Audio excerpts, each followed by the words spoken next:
എല്ലാവർക്കും വിനീത നമസ്കാരം. ശ്രീമദ് ഭാഗവതം നവമസ്കന്ധം അധ്യായം 19 ശ്ലോകം 26, 27, 28, 29 4 ശ്ലോകങ്ങൾ ഇന്ന് നമുക്ക് നോക്കാം. ഈ 4 ശ്ലോകങ്ങളോട് കൂടിയിട്ട് ഈ 19ാമത്തെ അധ്യായം ഇവിടെ സമാപിക്കുകയാണ്. ശുക്ലാംബരധരം വിഷ്ണു ശശിവർണം ചതുർഭുജം പ്രസന്നവദനം ധ്യായേൽ സർവവിഘ്നോപശാന്തയേ ഗുരവേ സർവലോകാനാം ഭിഷജേ ഭവരോഗിണാം നിധയേ സർവവിദ്യാനാം ദക്ഷിണാമൂർത്തയേ നമഃ. പീതാംബരം കരവിരാജിത ശംഖചക്രകൗമോദഗീ സരസിജം കരുണാസമുദ്രം രാധാസഹായം അതിസുന്ദരമന്ദകാസം പാതാലയേശം അനിശം ഹൃദി ഭാവയാമി. ശ്രീഗുരുവായൂരപ്പാശരണം. കഥാമയും ഭാഗവതാഭിധാനാം ഹരേ തനും തേ ചരിതൈ ത്വദീയൈ യഥാമതി ത്വൽപരിതോഷകാമസൗമി പ്രസീദാച്യുത മാരുതേശ. ഗംഗണപതയേ നമഃ. സംസരസ്വത്യൈ നമഃ.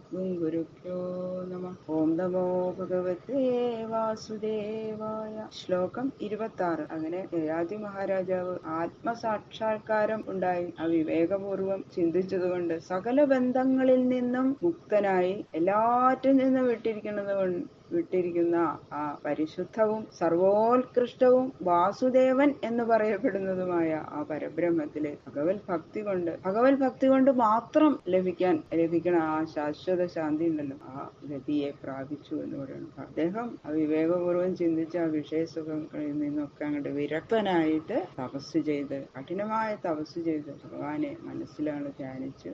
അങ്ങനെ കുറെ ദിവസം കഴിഞ്ഞു. പിന്നെ അദ്ദേഹം ഭഗവത് പദത്തിൽ തന്നെ ലയിച്ചു. ആ ശാശ്വത ശാന്തി മുക്തി നേടി എന്ന് പറഞ്ഞു. അപ്പോഴാണ് ദേവയാനിക്ക് ആ ഇതൊക്കെ അങ്ങോട്ട് കേട്ടപ്പോ മനസ്സിലായി തനിക്ക് വേണ്ടിയിട്ട് തന്നെയാണ് യയാതി മഹാരാജാവ് ഇത് പറയുന്നത്. ദേവയാനിയും അതെ ശുക്രമുനിയുടെ പുത്രിയല്ലേ, നല്ല നിപുണ തന്നെയാണ്. അവരും നല്ല വിവേകവും ബുദ്ധി ഉണ്ട് നല്ലോണം. അപ്പൊ തന്റെ ബുദ്ധി കൊണ്ട് നിരൂപണം ചെയ്ത് ദേവയാനി ഭർത്താവിനെ തന്നെ അനുഗമിക്കുന്നു. പെട്ടെന്ന് വിരക്തി വന്നു ദേവയാനിക്കും. അതാണ് ശ്ലോകം 26. ഓം നമോ ഭഗവതേ വാസുദേവായ. ശ്രുത്വാ ഗാഥാം ദേവയാനി മേനെ പ്രസ്തോഭമാത്മന സ്ത്രീ പുംസോ സ്നേഹവൈക്ലവ്യാൽ പരിഹാസമിവേരിതം. ദേവയാനി സ്ത്രീപുമാന്മാരുടെ സ്നേഹവൈക്ലവ്യാൽ സ്നേഹനിമിത്തം പാരവശ്യം ഹേതുവായിട്ട് പരിഹാസം എന്ന പോലെ ഈരിതം പറയപ്പെട്ട ഗാഥാം ശ്രുത്വ കഥ കേട്ടിട്ട് ആത്മന പ്രസ്തോഭം തന്റെ പ്രോത്സാഹനമായിട്ട് മേനെ മനനം ചെയ്തു. ആടുകള് ഇണചേരണ മട്ടിൽ ചേരുകയും പിരിയുകയും ചെയ്യുന്ന സ്ത്രീ പുരുഷന്മാരെ അനുഭവിക്കുന്ന ആ ദുഃഖങ്ങളെ സൂചിപ്പിക്കുന്നതായി പരിഹാസരൂപേണ യയാതി പറഞ്ഞ കഥ കേട്ടപ്പോ ദേവയാനിക്ക് മനസ്സിലായി അതിന്റെ തത്വം എന്താണെന്ന്. അങ്ങനെ വിഷയസുഖാശയെ എല്ലാം വിട്ടു ആത്മലാഭത്തിനായിട്ട് പരിശ്രമിക്കണം എന്ന് തന്റെ ഭർത്താവ് തന്നെ പ്രോത്സാഹിപ്പിക്കുകയാണ്. അതിനു വേണ്ടിയിട്ടാണ് ഈ കഥ പറഞ്ഞതെന്ന് മനസ്സിലായിട്ട് ദേവയാനി അതിനുവേണ്ടി പുറപ്പെടുന്നു. സാ സന്നിവാസം സുഹൃദാം പ്രപായാമിവ ഗച്ഛതാം വിജ്ഞായേശ്വര തന്ത്രാണാം മായാവിരചിതം പ്രഭോ സർവത്ര സർഗമുത്സൃജ്യ സ്വപ്നൗപമ്യേന ഭാർഗവി കൃഷ്ണേ മനസ്സമാവേശ്യ വ്യഥുനോ ലിംഗം ആത്മന. ഈശ്വരതന്ത്രാണാം ഈശ്വരന് അധീരരായിരിക്കുന്ന സുഹൃതാം സുഹൃത്തുക്കളുടെ സന്നിവാസം സംയോഗം ഗച്ഛതാം ഗമിക്കുന്നവരുടെ പ്രവായാം സന്നിവാസം ഇവ തണ്ണീർപന്തലിലെ സന്നിവാസം പോലെ പ്രഭോ മായാവിരചിതം പ്രഭുവിന്റെ മായയാൽ ഉണ്ടാക്കപ്പെട്ടതായിട്ട് വിജ്ഞായ അറിഞ്ഞ് സ്വപ്ന ഉപമേന സ്വപ്നത്തിന്റെ ഉപമ കൊണ്ട് സർവത്ര സംഘം സൃജ്യ സകലത്തിലും ചേർച്ചയെയും ഉപേക്ഷിച്ചിട്ട് ഭാർഗവീ സ ഭൃഗുകുലത്തിൽ ജനിച്ച അവൾ കൃഷ്ണെ ശ്രീകൃഷ്ണ ഭഗവാനിൽ മനസ്സിനെ സമാവേശ ലയിപ്പിച്ചിട്ട് ആത്മന ലിംഗം, തന്റെ സൂക്ഷ്മ ശരീരത്തെ വ്യഥനോ നശിപ്പിച്ചു. ശുക്രമുനിയുടെ പുത്രിയാണല്ലോ ദേവയാനി. അപ്പോ നല്ല കൂർമ്മ ബുദ്ധിയാണ്. അപ്പൊ തന്റെ മനസ്സിലായി രാജാവ് ഉദ്ദേശിച്ചത് എന്താണെന്ന്. അങ്ങനെ തന്റെ ബുദ്ധി കൊണ്ട് നിരൂപണം ചെയ്തു. പതിപുത്ര ഭാര്യാഭാവത്തില് ജനങ്ങൾക്ക് തമ്മിലുള്ള സംബന്ധം അത് സത്യമല്ല, പരമാർത്ഥമല്ല.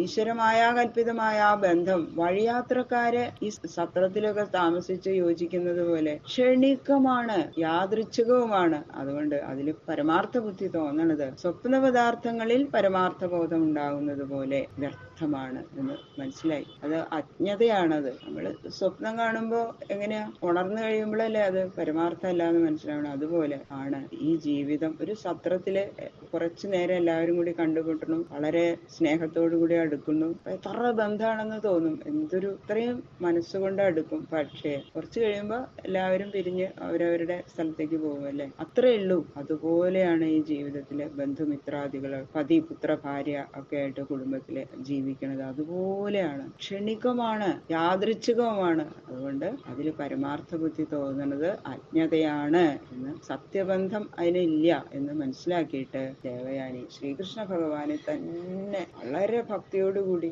അങ്ങനെ ധ്യാനിച്ചു, ഭഗവാനെ തന്നെ ഭജിച്ചുകൊണ്ടിരുന്നു. അങ്ങനെ ആ ശ്രീകൃഷ്ണ ഭഗവാനാകുന്ന പരമാത്മാവിൽ മനസ്സിനെ അങ്ങോട്ട് ലയിപ്പിച്ച് ജനന മരണ കാരണമായിരിക്കുന്ന അജ്ഞാനാത്മകമായ ഈ സൂക്ഷ്മ ശരീരത്തെ വിചാരജന്യമായ ജ്ഞാനാഗ്നിയിൽ അങ്ങോട്ട് പൂർണ്ണിച്ചു. അതാണ്, അത്രയും ജ്ഞാനവും ബുദ്ധിയും ഒക്കെ ഉണ്ട് ദേവയാനിക്ക്. അതുകൊണ്ട് എല്ലാവർക്കും അത് പറ്റില്ല. സാധാരണ ഒരു സ്ത്രീ ആയിരുന്നില്ല എന്ന് ദേവയാനി. അതാണ്, അങ്ങനെ ഭർത്താവിനെ പോലെ തന്നെ ദേവയാനിയും ശ്രീകൃഷ്ണ ഭഗവാനിന്റെ പാതാരവിന്ദങ്ങളിൽ തന്നെ ലയിച്ചു. ഇത് തന്നെയാണ് ആത്യന്തികമായ അഗ്നിഹോത്രം എന്ന് പറയുന്നത്.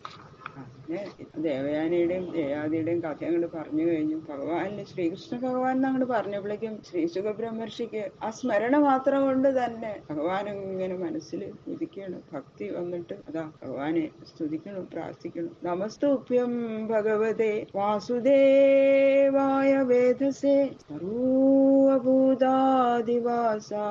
ശാന്തായ ബൃഹദേ നമഃ. വേദസേ സൃഷ്ടികർത്താവായും സർവഭൂതാധിവാസായ സർവഭൂതങ്ങളിൽ അധിവാസത്തോടു കൂടിയവനും ഭഗവതേ ഐശ്വര്യപരിപൂർണനും ബൃഹതേ മഹാനും ശാന്തായ ശാന്തനും വാസുദേവായ വാസുദേവനുമായ തുഭ്യം നമ നിന്തിരുവടിക്കായിക്കൊണ്ട് നമസ്കാരം. ശ്രീകൃഷ്ണ ഭഗവാന്റെ ആ സ്മരണ കൊണ്ട് തന്നെ സ്മരിച്ചപ്പോഴേക്കും ഇതാ ശ്രീ സുഖബ്രഹ്മർഷിയുടെ ഹൃദയകമലത്തിൽ ഭഗവാൻ അങ്ങനെ സാക്ഷാത്കരിക്കുകയാണ്. അങ്ങനെ അതാ ഭഗവാനെ ശ്രീ സുഖമുനി നമസ്കരിച്ചുകൊണ്ട് ഈ കഥ അവസാനിപ്പിക്കുന്നു. സർവ ഐശ്വര്യ പരിപൂർണനും ജഗത് സൃഷ്ടിക്ക് കാരണഭൂതനും അന്തര്യാമി രൂപേണ സകല ഭൂതങ്ങളിലും അധിവസിക്കുന്നവനും എങ്ങും എല്ലായിടത്തും നിറഞ്ഞിരിക്കുന്ന മഹാവസ്തുവും പരമശാന്തി സ്വരൂപനും വാസുദേവനുമായ ഇന്ദിരുവടിക്കായിക്കൊണ്ട് നമസ്കാരം. നമുക്കും ഭഗവാന്റെ പാദങ്ങളില് നമസ്കരിച്ചുകൊണ്ട് അവസാനിപ്പിക്കാം. ഇത് ശ്രീമദ്ഭാഗവതേ മഹാപുരാണേ പാരമഹംസ്യാം സംഹിതായാം നവമസ്കന്ധേ യയാതിമോക്ഷ നിരൂപണം നാമ ഏകോനവിംശോധ്യായ. സർവത്ര ഗോവിന്ദ നാമ സങ്കീർത്തനം ഗോവിന്ദ ഗോവിന്ദ. 19ാമത്തെ അധ്യായം ശ്രീ വാസുദേവൻ ആയിട്ടുള്ള ആ ഭഗവാന്റെ ശ്രീപാദങ്ങളില് സമർപ്പിക്കണം. കായേന വാചാ മനസേന്ദ്രിയേർവാ ബുദ്ധ്യാത്മനാ വാ പ്രകൃതേ സ്വഭാവാൽ കരോമി യത് സകലം പരസ്മൈ നാരായണായേതി സമർപ്പയാമി. സർവം ശ്രീകൃഷ്ണാർപ്പണമസ്തു.